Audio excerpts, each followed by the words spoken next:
It is certainly one of the world's most popular religions, but many Americans are very unfamiliar with the faith and the tightly knit Sikh community in the United States. Let's bring in Eric Maripodi. He's co-editor of CNN's very popular Belief blog.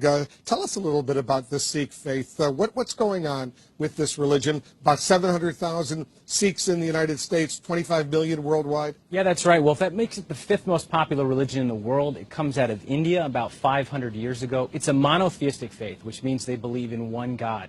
Real important stressors in the faith are on equality and on service. Some of the key tenets is meditation on God, honest living and hard work, and of course service to the community, which we saw those women who were in that temple in Wisconsin. They were getting ready for a big community meal, which is a big part of the faith. And anyone can come and get a delicious meal in the process at their services at these temples across the country. And around the world. As long as you're dressed modestly and you're ready to eat a vegetarian meal, you're more than welcome to come. And there's been a big stress from the Sikh community here in the United States that their temples are going to be open on Sunday, and they want everyone to come and participate in their services and in those community meals with them. We've done some checking, and a lot of people have. Since 9/11, there have been a lot of attacks against the Sikh community and their temples across the country. What's going on here?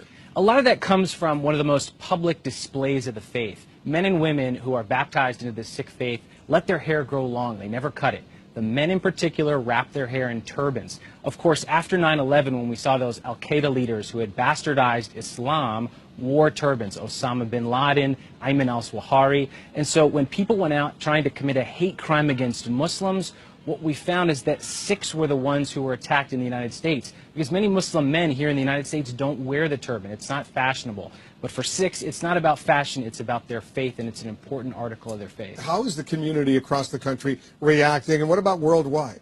Worldwide, we're hearing a huge outpouring from the entire faith community of support and solidarity. And like we said, look on this weekend, this Sunday, lots of faith communities, particularly Sikhs, are going to be opening their doors and saying, come in, share the meal with us, learn a little bit about us, get to know us. And they're a big part of the American fabric here, even though there's only about 700,000 here in the States. Are they intensifying security at their temples? We've seen some intensified security in places like New York, but Dan Simon was reporting earlier, look, out on the Bay, in Silicon Valley where he was, they're not even locking the doors at that temple because it's a big part of who they are. They're open to everyone. I've always pronounced the Sikh faith Sikh. Others say Sikh. What is the correct way of pronunciating this religion? Because in Europe it's one way, in India it's another way, here in the United States a third way. Sure. The word comes from India. It means Sikh. It means disciple or student. Sikhs here in the United States have told me they prefer Sikh. Of course, Sikh is also acceptable as well. Yeah, okay. Eric, thanks very much. Eric is the co-editor of CNN's Belief blog. Thanks very much.